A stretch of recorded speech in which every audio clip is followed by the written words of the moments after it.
Before we get started, LRTV, can you figure out our technical difficulties? I'm off. That's yours. Hit the audio button.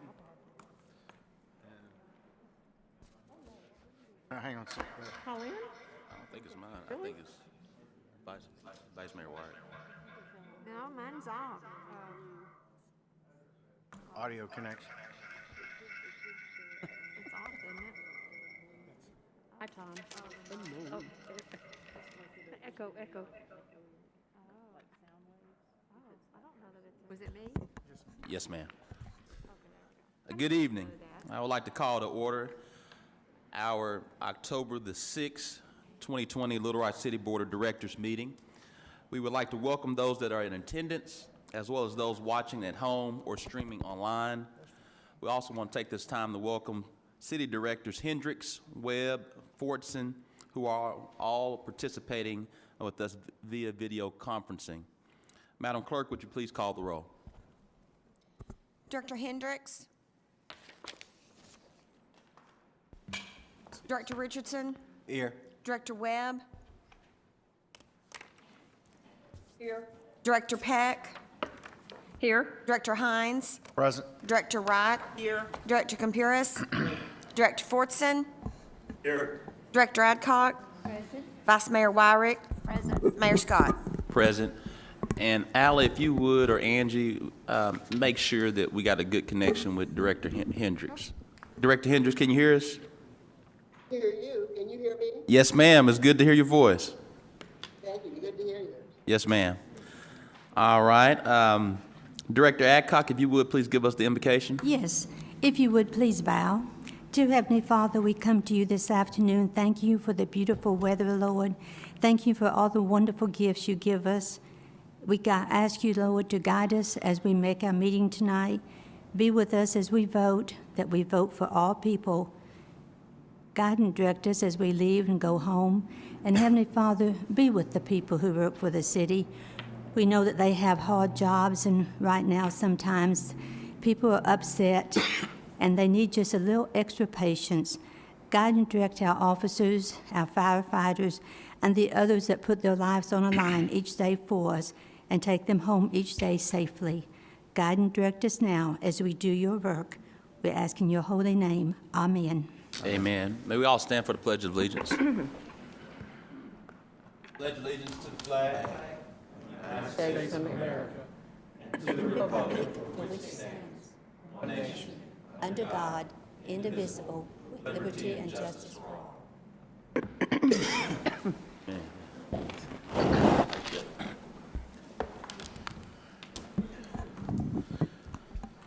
We have one modification for tonight's agenda. This addition is the intent to issue industrial development revenue bonds. Move for the addition of the resolution. Second.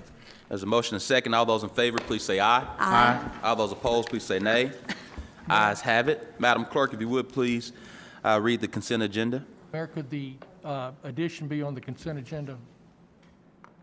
I have no objection to the consent agenda. I don't either. There's no objection. All those in favor, please say aye. Aye. All those opposed, please say nay. Mr. Manager? No, we had that presentation. That's correct. I'm sorry. I do apologize. Mr. Gabe Holmstrom and Susan Altruy. Director Altruy, I apologize.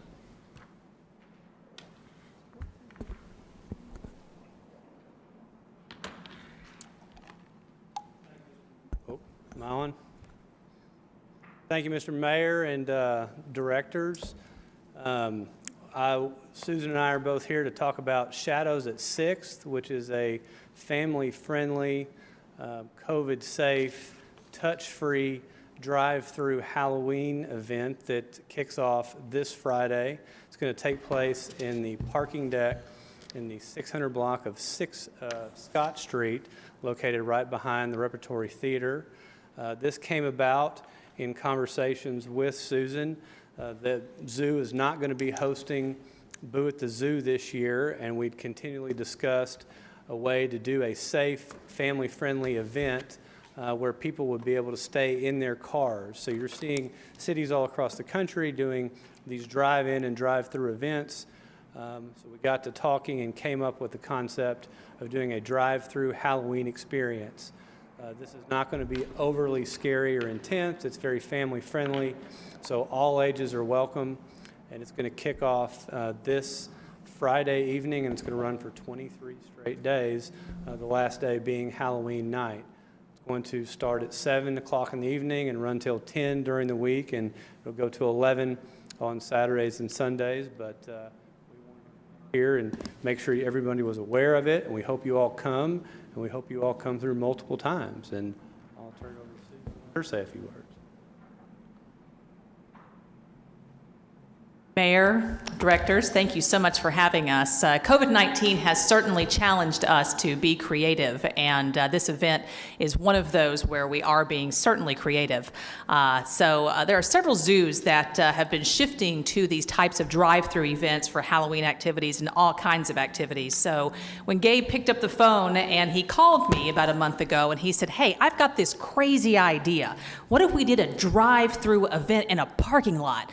I said, you know, that's not such a crazy idea, actually. Let's give it a shot. So we got a lot of other creative types together, and we have come up with what I think is a very, very exciting event.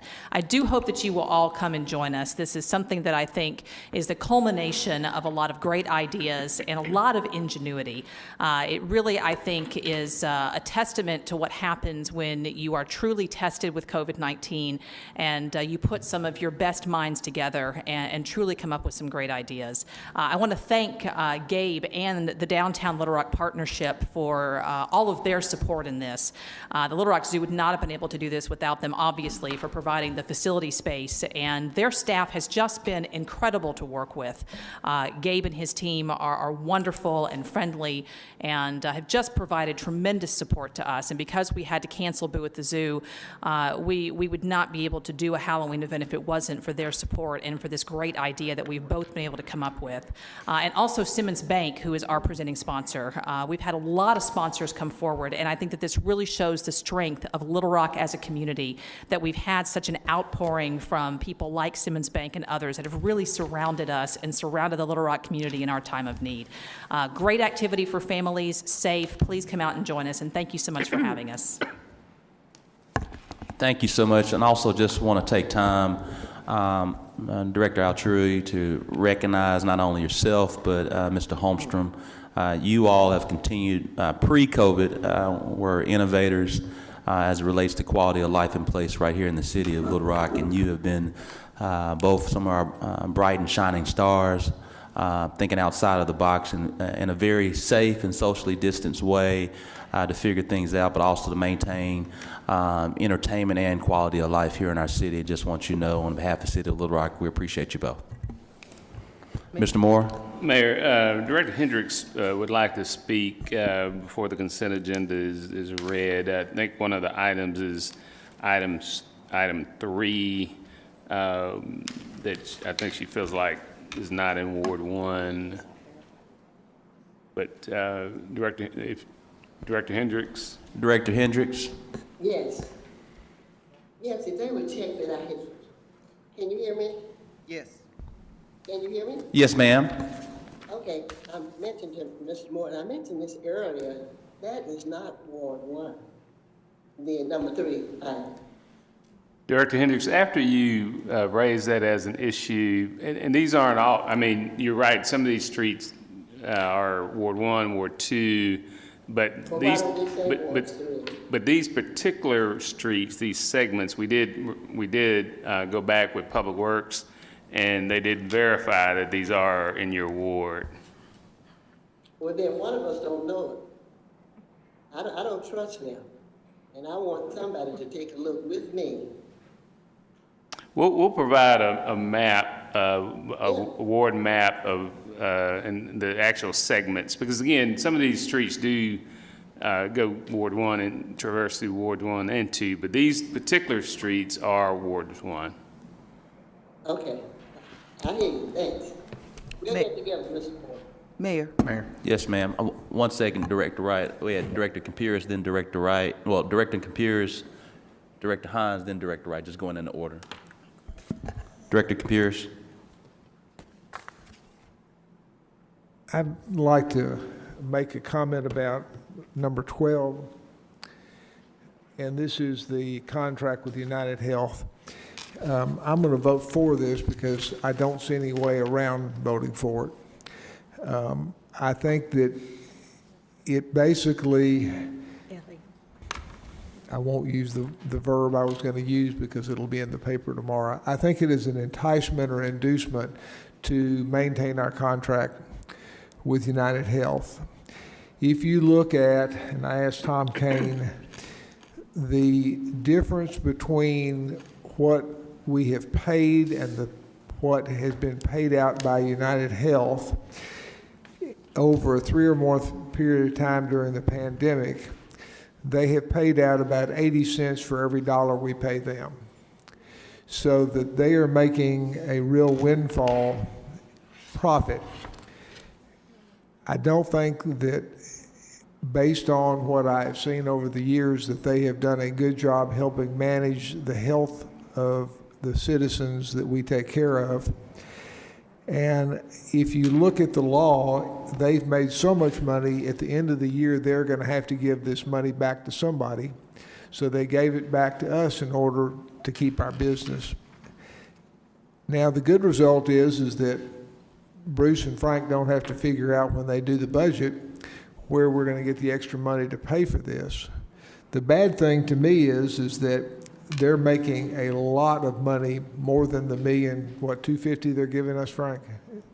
Is that right? Yes, sir. And if you look at the amount of money that we're going to pay out, because we're going to still have to pay out premiums, just going to be at the same rate as last year.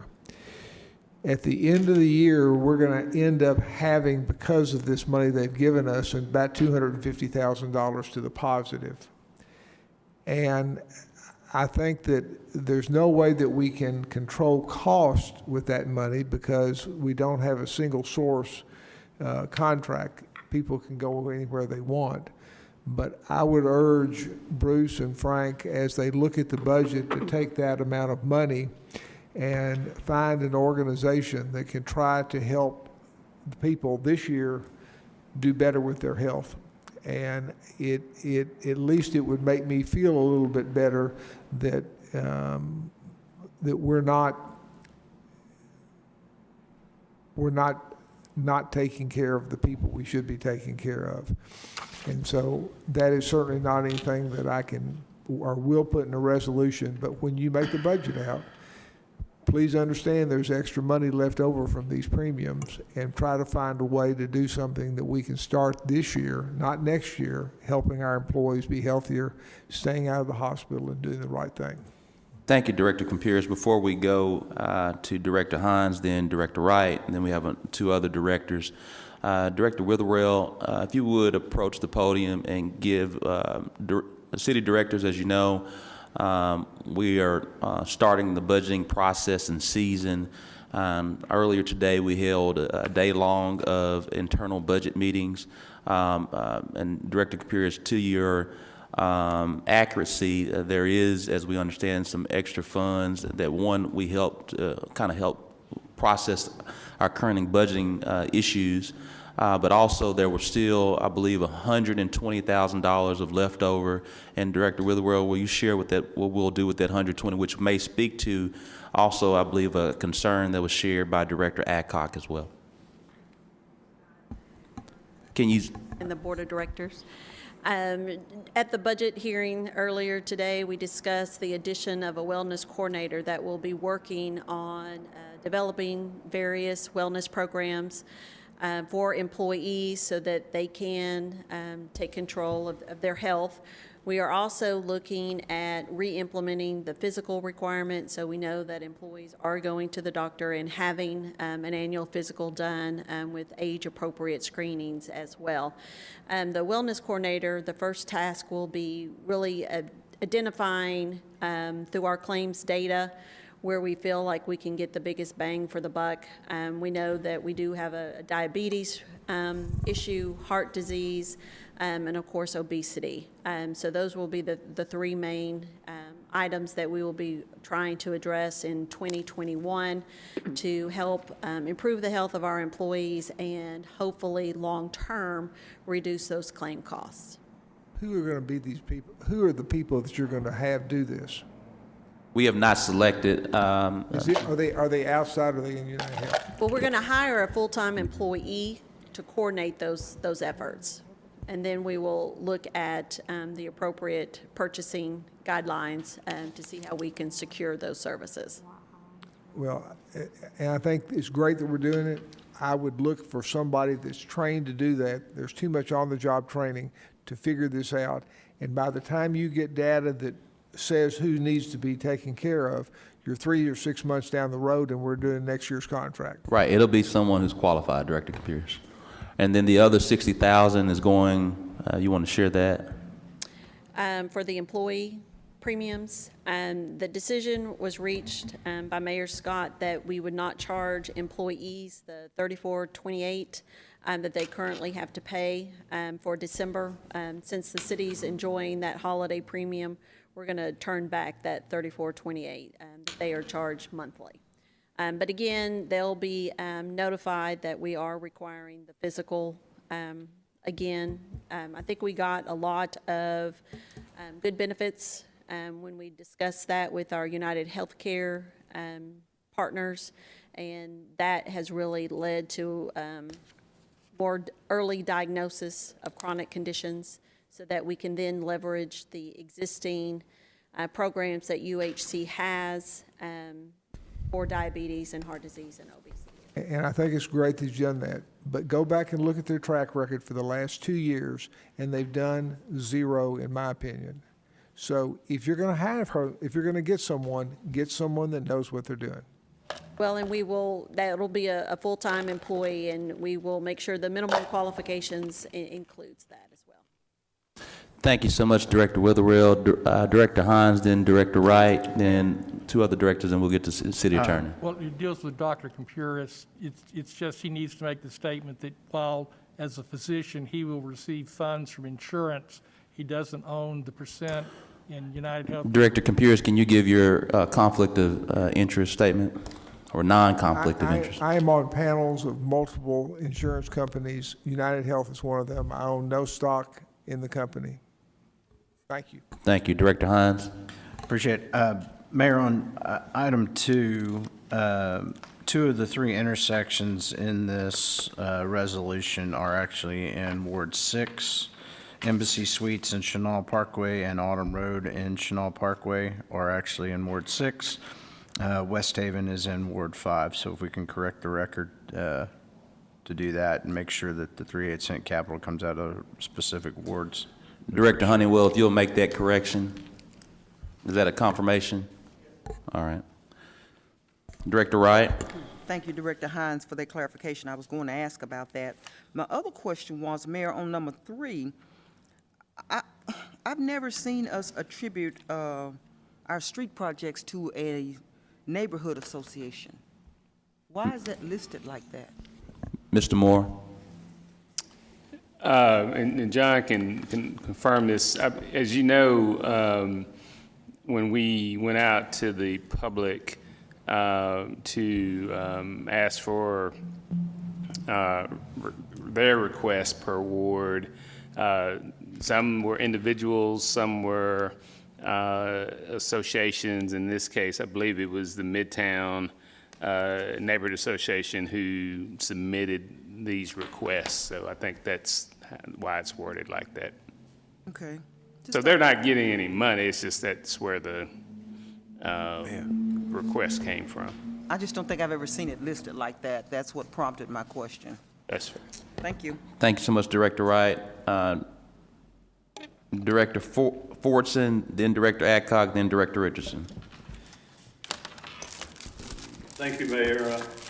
I've been reviewing tonight's budget and your comment, tonight's agenda, and your comments just a moment ago on budget brought my thoughts back to it.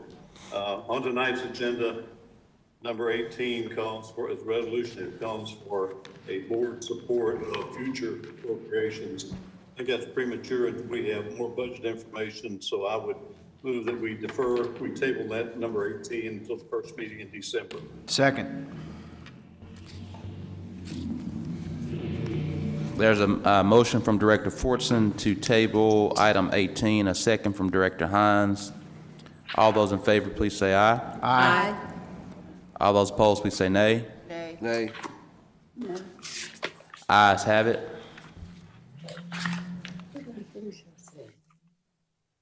Item number 18 has been tabled. Mayor, to when? First meeting in December. First meeting in December.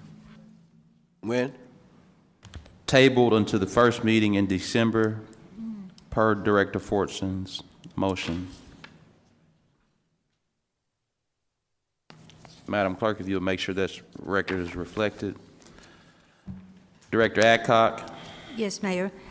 City Attorney, Mr. Carpenter, item 13 and 15 talks about revenue bonds with the wastewater. I own some of these bonds. It is not to the amount that would cause me to have to not vote on this item.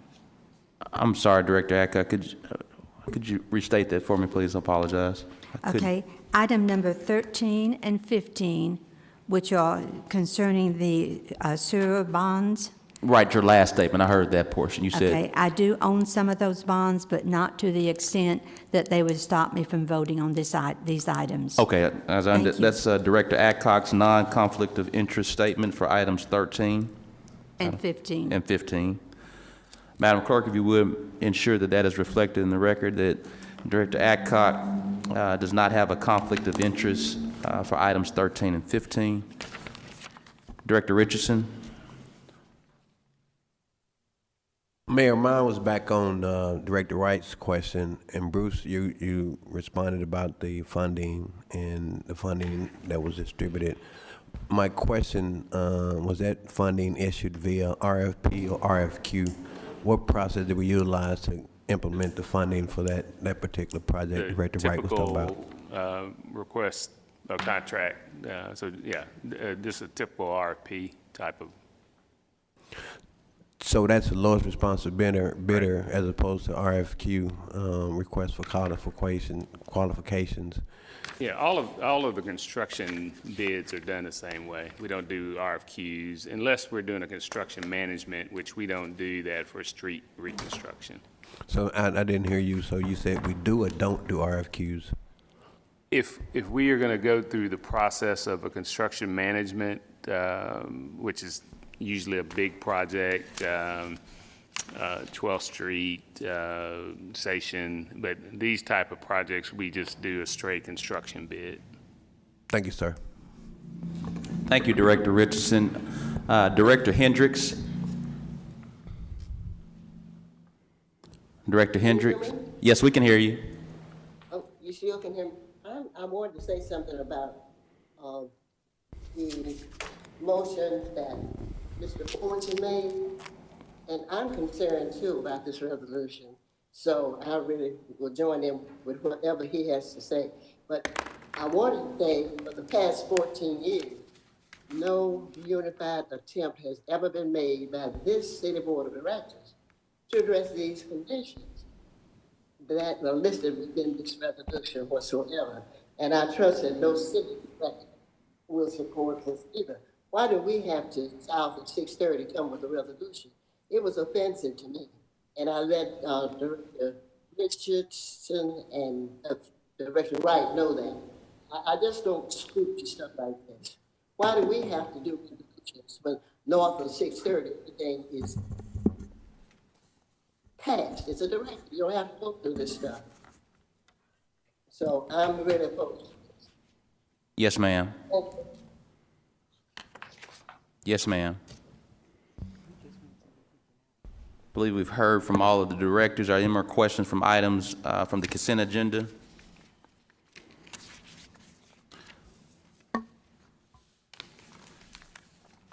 Any more questions for items on the consent agenda? Is there a motion to pass? I hadn't read it. Oh, you hadn't read them, I'm sorry. Ready? You ready to read? Yeah. All right, let's read. Okay. A resolution to set October 20th, 2020 as the date of public hearing to consider the issuance of water reclamation system revenue bonds for the purpose of financing betterments and improvements to the city's water reclamation system and for the purposes. A resolution to authorize the city manager to enter into a contract with Redstone Construction Group Incorporated in an amount not to exceed $190,234.62 for the Chenal Traffic Island modifications and for the purposes funding from the 3/8 capital improvement sales tax and the limited tax general obligation capital improvement bonds. A resolution to authorize the city manager to enter into a contract with Redstone Construction Group Incorporated in an amount not to exceed $728,909.16 for the Midtown Neighborhood Association Streets Project and for the purposes funding from the 3/8 capital improvement sales tax and the limited tax general obligation capital improvement bonds. A resolution to authorize the city manager to enter into a contract with Cisneros Family Construction, LLC in an amount not to exceed $311,592 for the Howard and 22nd Street Drainage Improvement Project and for the purposes funding from the 3/8 capital improvement sales tax and the limited tax general obligation capital improvement bonds. A resolution to authorize the city manager to enter into an annual contract with Cascade Engineering in an amount up to $250,000 annually for the purchase of solid waste containers on an as-needed basis for the Public Works Department and for the purposes.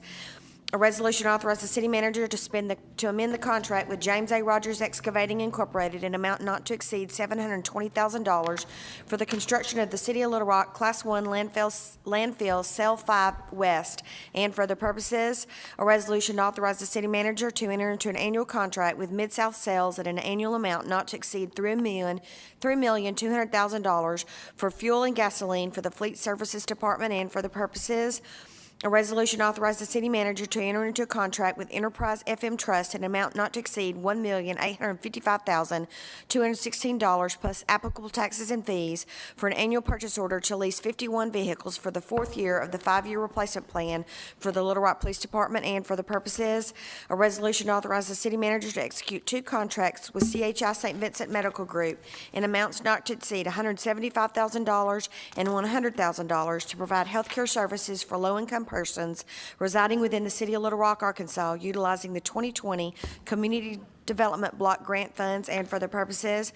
A resolution authorizes the city manager to execute 2 contracts with CareLink in amounts not to exceed $60,000 and $35,000 to provide Meals on Wheels for low-income persons residing within the city of Little Rock, Arkansas, utilizing the 2020 Community Development Block Grant Funds and for the purposes.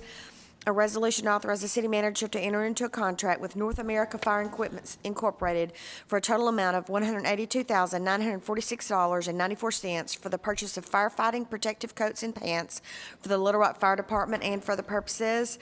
A resolution authorizes the city manager to extend the contract with United Healthcare in an amount not to exceed $16 million to provide group health insurance coverage for city employees for the period January 1st, 2021 to December 31st, 2021 and for the purposes. A resolution to authorize the offering of bonds to refund the city's sewer revenue bonds, Series 2012, and for the purposes.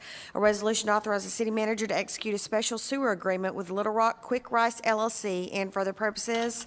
A resolution to authorize the deferral of principal on and extension of the maturities of 6 City of Little Rock, Arkansas revenue bonds secured by revenues of the water reclamation system, and for the purposes. A resolution to authorize the city manager to enter into a contract with Impact Management Group and Mitchell Williams Seelig Gates and Woodyard PLLC to provide governmental affairs and consulting services and for the purposes. A resolution to authorize a 5-year extension of the interlocal agreement for ambulance services between the City of Little Rock, Arkansas and Pulaski County, Arkansas, granting the Little Rock Ambulance Authority doing business as Metropolitan Emergency Medical Services an exclusive franchise to continue to provide ambulance services to Pulaski County and for the purposes. A resolution to issue industrial development revenue bonds in the approximate principal amount of $22 million for the purpose of acquiring and equipping industrial facilities at the Little Rock Port Authority on behalf of Delta Plastics of the South, LLC, an Arkansas limited liability company, and for other purposes. That concludes the consent agenda. Move for the adoption of the consent agenda. There's a motion and a second. All those in favor, please say aye. Aye. All those opposed, please say nay. Ayes have it. I want to take time just to recognize the city board by taking up this modification today. It's definitely an example of speed to market from a city perspective and helping economic development and working towards economic development in this fashion by getting this situated as quick as possible, I believe. Mr. Moore, we received notification Friday afternoon and was able to get this on the agenda today, and the board to swiftly act to help an existing business in the Little Rock Port Authority expand. It's doing a number of different things from the environmental standpoint, and it is just one of those great companies that's existing business where we're working towards expanding them, and that's just kudos to the city board for acting swiftly. We'll now move towards our citizens' communication.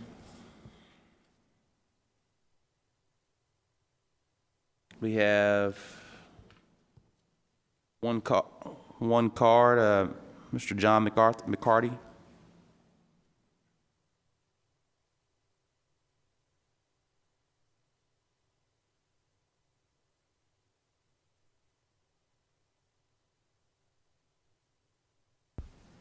Mr. Mayor, Board of Directors, on September the 16th, 2020, Fair Park Golf Course, also known as War Memorial, was officially listed on the National Register of Historic Places. With that listing, the property is eligible for historic preservation and restoration grants. The reason I'm here tonight is to ask the city to place a plaque and marker recognizing the golf course as a National Historic Site.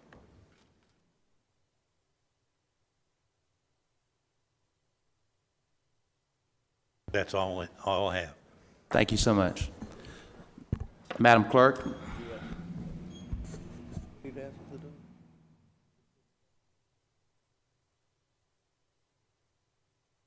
Do we have any more? Yes, we have 2 emails. All right.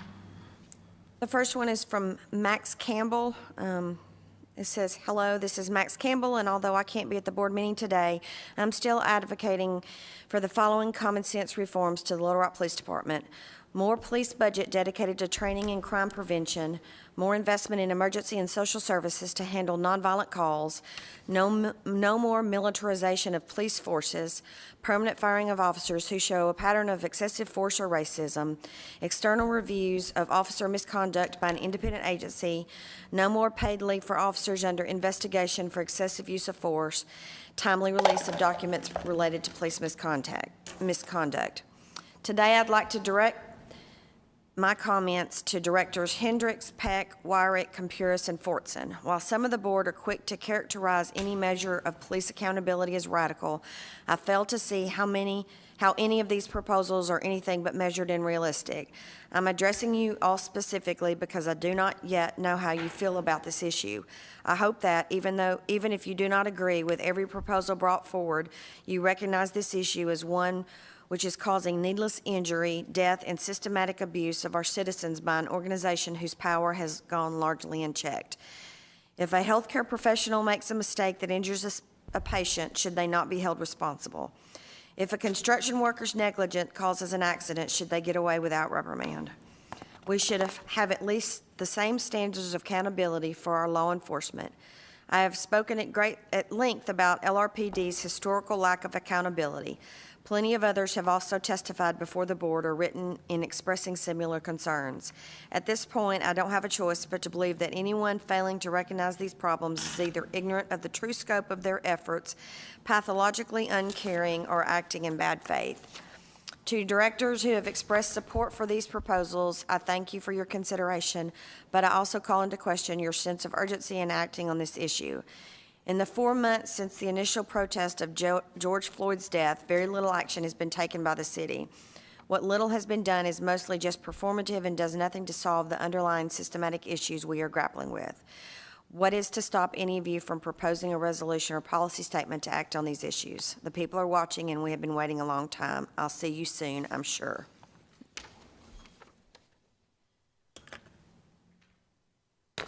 The other citizen communication is from Luke Scrable. It says, "Elected tax stewards of Little Rock. On September 1st, 2020, I submitted a citizen communication card to address the elected tax stewards of Little Rock with 10 other Little Rock citizens. 2 email citizen communications were read by the city clerk, and 1 city citizen was allowed to exercise their First Amendment right to free speech in America.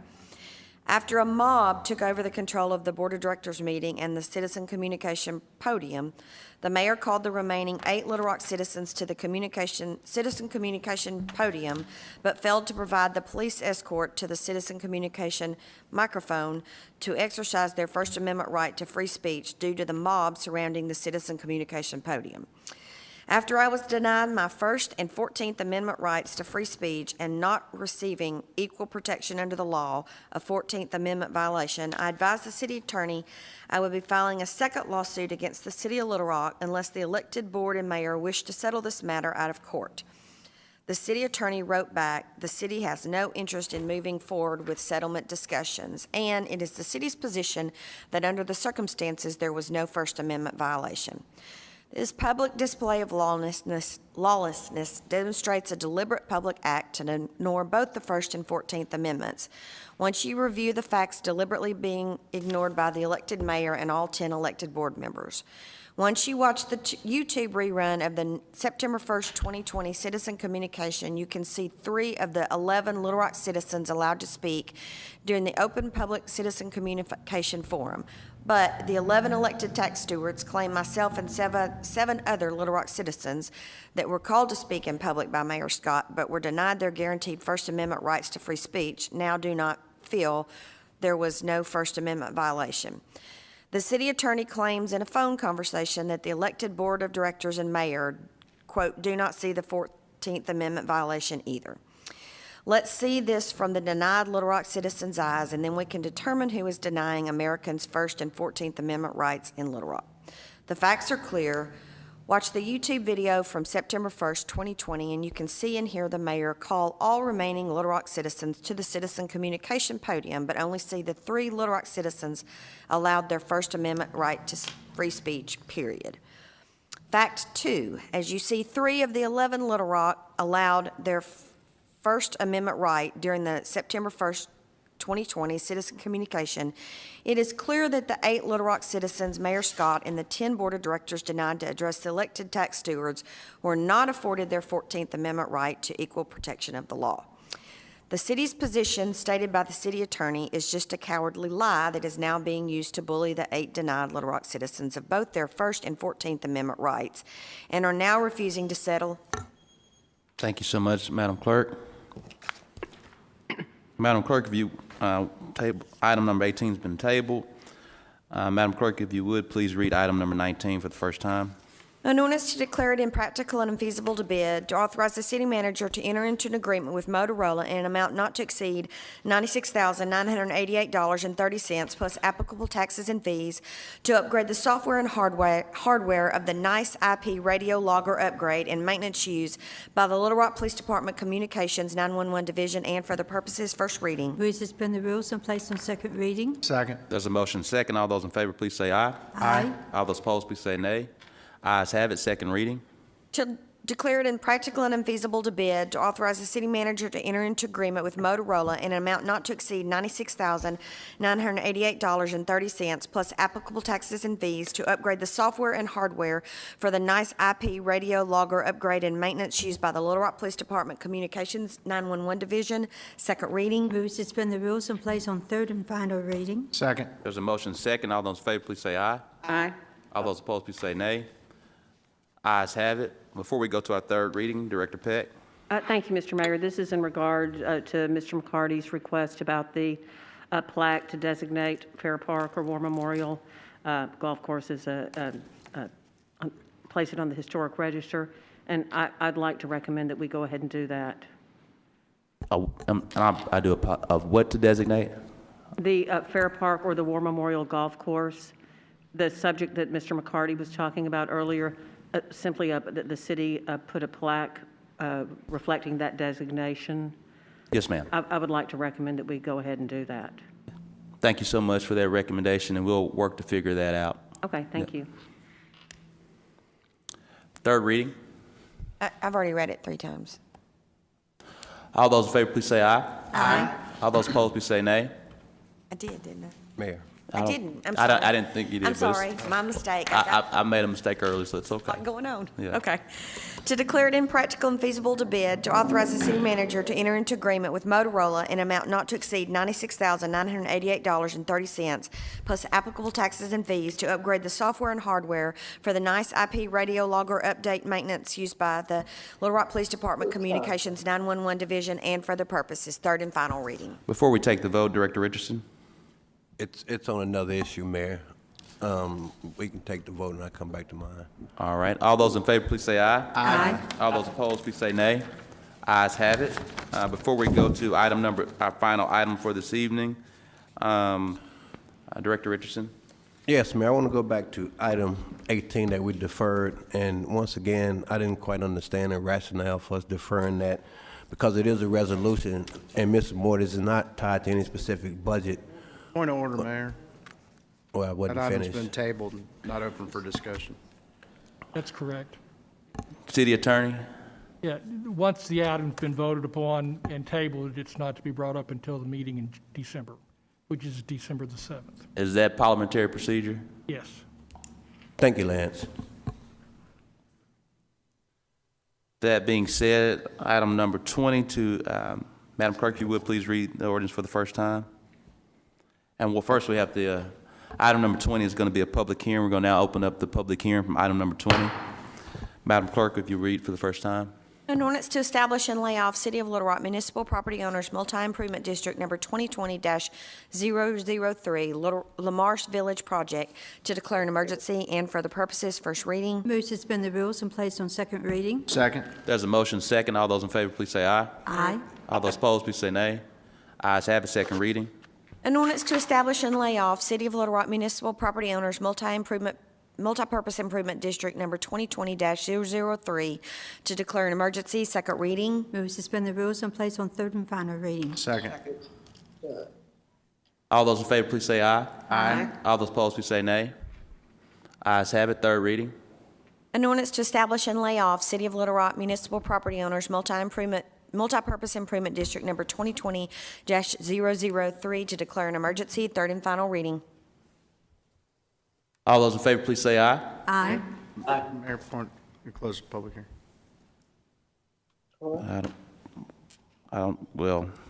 We'll close, we He did op- open. he opened it. He opened Closing the public hearing. All those in favor, please say aye. Aye. All those opposed, please say nay. Ayes have it. Any more questions from the board? Director Adcock? Yes, Mayor, we continue to hear from the neighborhood people, all this trash, piles of limbs, tree trunks, and everything in our neighborhood. I understand that there is a new plan to get this picked up, and I'd like to know what that plan is and when it will begin, and how will we decide where we're going to start, because I think every one of us that work with neighborhoods know that we have lots of limbs and things to pick up. Due to COVID-19, there's been an inordinate amount of extra bulky items, and so to address that concern, there is a RFQ out on the street at this, I believe it closes tomorrow, Mr. Moore, to focus on some of the areas that have seen an increase in additional bulky items, particularly within the rental home market, and they will be designated to do, quite frankly, it'll be the entire city they'll be looking after, but the areas of concern are 1, 2, 6, and 7. And so once we are able to hire the organization that will do this additional bulky item survey and pickup, we'll have that date. But we first have to wait for the bidding process to close and then start that. So I would suspect sometime between now and the next 15 to 30 days. Just worst case, that's a worst case scenario, but hopefully sooner. Do we have any idea how much money we're going to be putting into this? It's going to be based on, Mr. Moore, if you can, Sure. I can't remember right. This is sort of a 6-month pilot at about $100,000. Okay. Also, do we know where it's going to start? You said Ward So 1, what's 2. going to happen is Public Works has through mainly 311, they have a list that they have every day of where the bulk item requests are. So once we hire this company, they will get this list. I mean, and the Public Works is still they're still in the business of picking up bulky items. It's just this is going to enhance what we're already doing in that area. So, so they'll get a list every day, and we want to try to see how it works. We talked today about expanding it in 2021 if it really helps. So that's the plan right now. Mr. Moore, are we still going to continue to charge people for the second and on other groups? You know, that is one of the biggest problems. We're getting these dumped in vacant weed lots and at the end of streets and everything because people cannot afford to pay this. And we're just going to continue this until we remove that extra charge and let people be honest and put it in front of their houses and let us pick it up there. There's no, at this point, that hadn't been discussed about eliminating the extra charge. Mayor, I wish that you all would consider that because we are going to continue to dump them in vacant lots and everything unless we can stop this charging people after the first pickup. Well, the city board did vote to increase to ensure that we had enough equipment to pick up trash, bulky items in the first place, and that's a part of that process. As we continue to look through the budgeting process, that's something we definitely will consider. However, this board recently voted to do that, and so we could purchase things so it's not as easy as stopping that payment because those dollars are attributed to capital expense. Can you get us a list of how much money we have collected since we did this? I think it was the 1st of March. Yes, ma'am. We'll get Director Honeywell to send that to you. Okay, thank you. Thank you. Director Wright? Two things. The first one, we voted to do it. Can we not rescind it? You could, but I don't think you would want to rescind the knuckle booms that were all picked up because it would then create No, I'm talking about the fee. You would not want to rescind the knuckle booms that which they were paid for. That's not my question. Can we, Mr. Carpenter, can we rescind the fee? The answer again is yes, you can, but you would have to take back some of the equipment that was purchased with it. Mayor, the reason I hesitated is that because this is all part of solid waste, because you have solid waste bonds out there. Can you take your mask down? Because I can't understand what you're saying. Yes, ma'am. Thank you. But I'm not the president. Because this is part of the solid waste program and we have bonds outstanding, I need to look at certain documents to make sure that we can. Okay. But until, the mayor is correct, if there's nothing in there that would keep us from doing it, you can do it. But you need to find out if y'all have made commitments as a result of the actions that would keep you from being able to do it as long as the bonds are outstanding. Because I wasn't aware it was tied to any bonds. This was done. Well, the whole solid waste system. Yeah, Mr. Moore, if you'll give that explanation.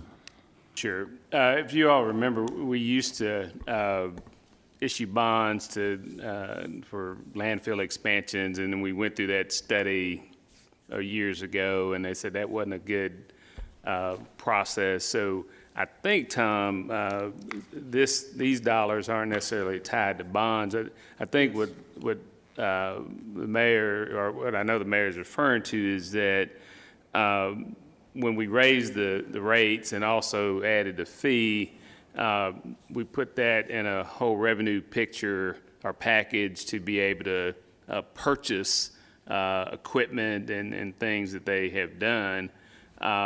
So I think we can get you the amount that it's raised at this point, and then the board can make the decision, but it is tied to some capital expenditures that have been made. Okay, I understand that. My second question was in regarding trash in the neighborhoods, Mr. Moore.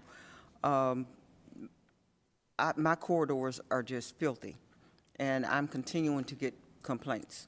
So do we have a system?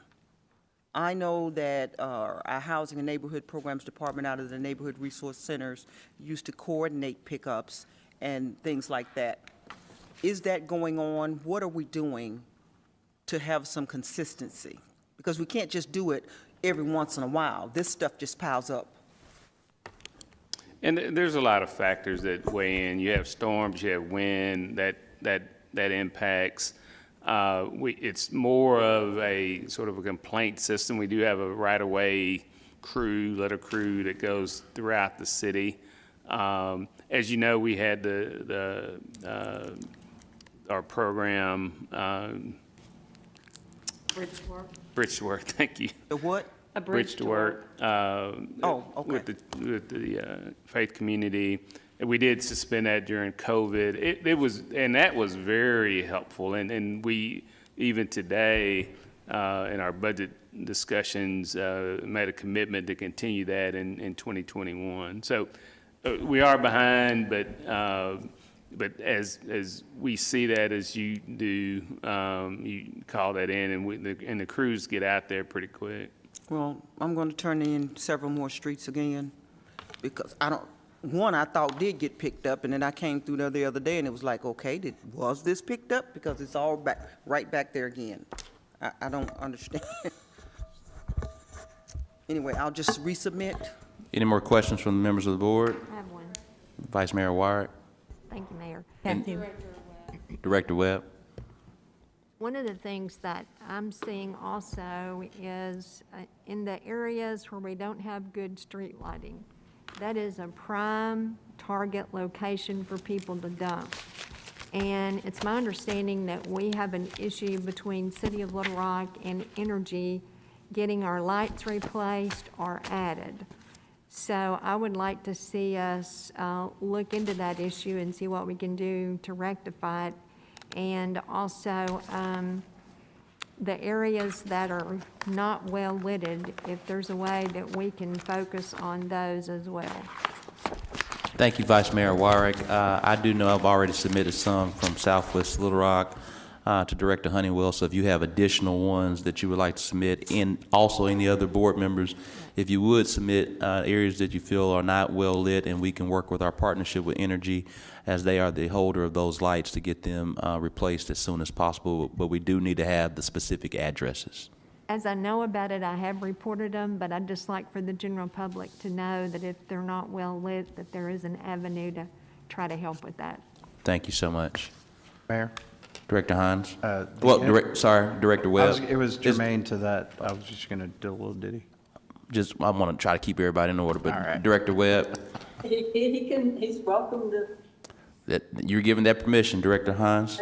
Yes. The Energy website also has a place you can report that's actually probably a little more efficient than going to 311 and sending them. So whenever I have my ward, I use the Energy webpage to report out lights. They seem to get it done within 2 to 3 days of reporting. All right, thank you so much, Director Hines, for that information. Director Webb? Well, I've used the 311 on that and had pretty good success with it too. So we got more than one option. But my question is, I know that we have had a lot of budget meetings. You've done the budget meeting today. I know we are postponing the CYF meeting tomorrow because of budget meetings this week. And I wondered what sort of opportunities we as a board are going to have to go through departments, in-depth opportunities we're going to have before we vote on the budget. Yes, ma'am. Just similar to last year, what we're doing is going through the internal budget process to prepare the budget. And we're also, we just completed our personnel forecast and are now in the final stages of our revenue forecast. And once we have those two forecasts that we can kind of collate together based on the internal budget meetings, we'll have a full budget to present to the board, and we'll still go through that journey that we did last year to have increased community participation along with the board throughout the budgeting process. So I would suspect sometime between now, we'll complete our internal budget meetings this week. We'll have the financial forecast by the end of next week. So we'll probably shoot for the 3rd to 4th week of October. Will we have extra meetings to We'll follow the same format that we did last year, where we had the number of meetings, the community meetings and the board meetings. It'll be the same as last year. Thank you. Well, Director Bruce, Richardson? Yes, Bruce or Mayor, with respect to, let me dovetail Director Webb's question with respect to ongoing policies or proposed policies that may or may not be connected to the budget. What's the proper process for us to utilize so that we won't get to a meeting where we have something that may or may not be tabled? So what is the process as we move forward with proposed policies that may be tied to the budget, in most cases may not be tied to the budget? So how do we, Tom, Bruce, or Mayor, how do we address that issue? I think that can be problematic. Director Richardson, I think this is always the appropriate forum here to discuss budgetary items, policy items, to have the Office of Executive Administration to follow up on as we are preparing. As you know, Mr. Moore and I co-prepare the budget to present to the board. And so we are going through this iterative process with our department directors. Very similar, I know that City Directors Webb and Pegg worked on the Bridge to Work and had made different comments to us, and we looked into the process. And I think as you shared some things that we're working on right now and part of that process, I think just sharing with myself and Mr. Moore, and we'll work to get it incorporated, of course, subject to funds available.